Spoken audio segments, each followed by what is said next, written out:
All right, guys, so today in front of me from the Maryland Heritage Series, this is the Lauralee 16-year straight bourbon whiskey. So it was distilled in the spring of 2006, bottled in the summer of 2022, comes in at 97.8 proof.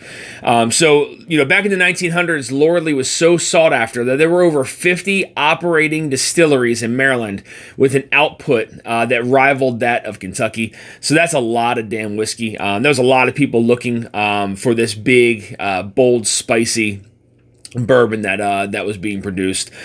Definitely excited to get into this one, guys. Without further ado, let's go.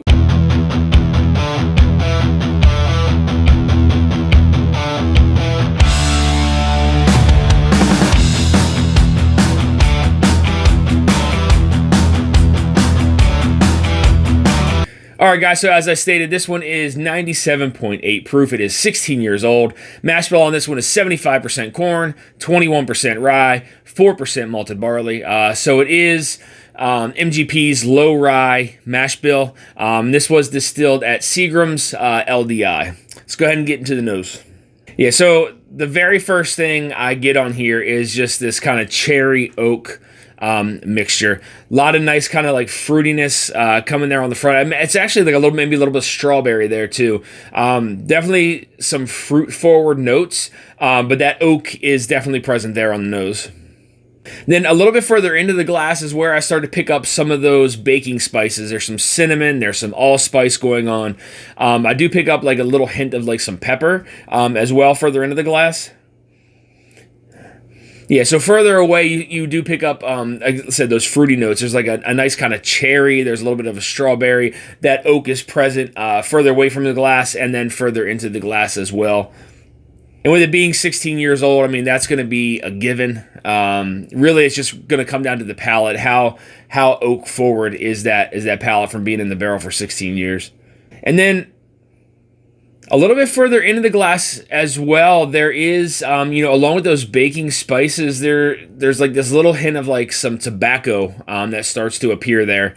After it kind of opens up a little bit, get like a nice kind of sweet tobacco in there with some of that that cinnamon, some of that allspice, and then as I said, you get that that fruitiness. A little bit further away from the glass, some of that cherry, a little bit of strawberry, and again, that oak is definitely present there. Really nice nose on this one, guys. Let's get in the palate. Cheers.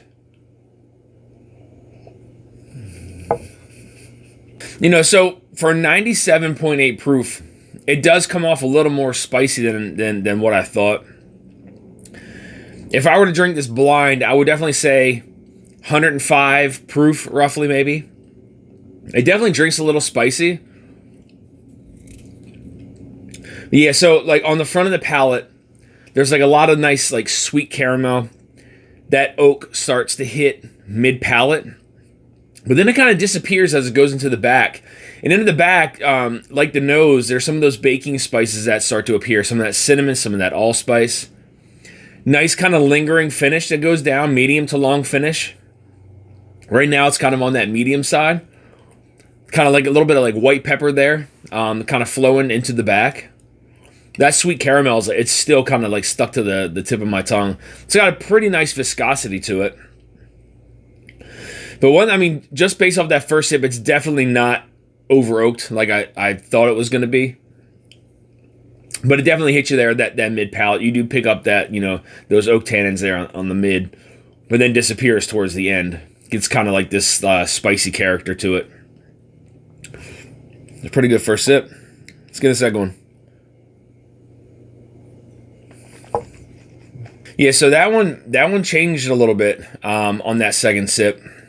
So some of that oak died down, but kind of like this kind of sweet tobacco, like I was getting on the nose, kind of appears there in place of that oak. So still that sweet caramel up at the front. And then this tobacco note starts to take over. A little bit of leather there on the back of the palate. Some like fresh leather, some white pepper, allspice, cinnamon. Definitely a lot of those darker notes really start to appear after that oak kind of dies down a little bit. That second sip, I really didn't get a lot of oak. Like I said, that tobacco kind of like swapped places with it. And then like a lot of baking spices that start to appear there on the mid to back of the palate. So that white pepper, that cinnamon, that allspice. Little hint of like leather, some fresh leather there on the back as it goes down. There's a darker fruit there. Can't really pick it out right this second. That's on like the finish. I feel like a lot of the flavor on this one is from the mid palate back. Front of the palate, there's some of that sweetness.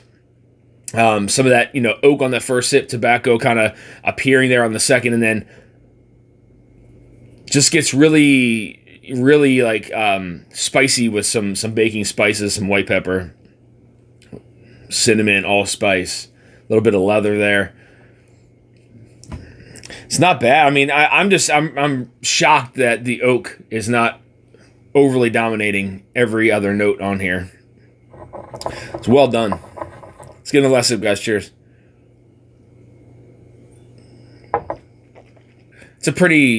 That is a good sipping whiskey. I'm not gonna lie. Being 16 years old, it doesn't drink like it's 16 years old. Again, that first sip maybe, but after that oak disappears, a lot of the flavor scents have really kind of stayed consistent. That sweet kind of caramel right up at the front, and then that sweet tobacco starts to appear from the front to the mid palate.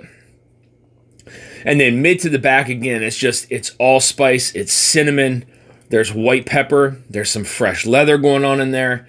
Then that fruitiness that I was picking up, like that dark fruit, more along the lines of like a fig, that kind of flows down into the finish with that white pepper.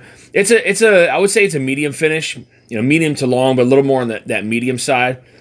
Pretty nice viscosity to it, being 16 years old. But again, that oak was only really present on that first sip, and then it just completely transformed into this kind of like sweet tobacco note, which I'm very thankful for because I'm not a huge fan of overly oaked things. And this is definitely not. It's not overly oaked in my opinion. I think again at 16 years, you're gonna get oaky notes on it, but for me anyway, that sweet tobacco just kind of like takes over that little bit of oakiness. Either way, this is definitely another hitter here from the Maryland Heritage Series. So I want to thank you guys for tuning into this episode of Dusty Dan's Whiskey Reviews. I want to send a big thank you over to my buddy Todd Dunstan for supplying me with this bottle here to review on the channel. Again, another hitter from the Maryland Heritage Series. Definitely an easy sipping 16-year-old whiskey.